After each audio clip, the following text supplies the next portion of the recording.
السلام علیکم ورحمۃ اللہ وبرکاتہ۔ الحمدللہ وحدہ والصلاة والسلام علی من لا نبی بعدہ، اما بعد۔ اعوذ باللہ من الشیطان الرجیم، بسم اللہ الرحمن الرحیم۔ یا ایہا الذین آمنوا کتب علیکم الصیام کما کتب علی الذین من قبلکم لعلکم تتقون۔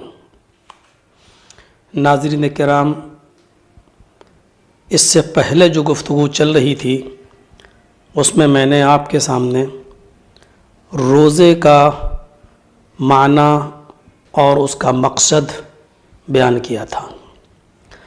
آج اسی گفتگو کو تھوڑا سا اور آگے بڑھانا چاہتا ہوں۔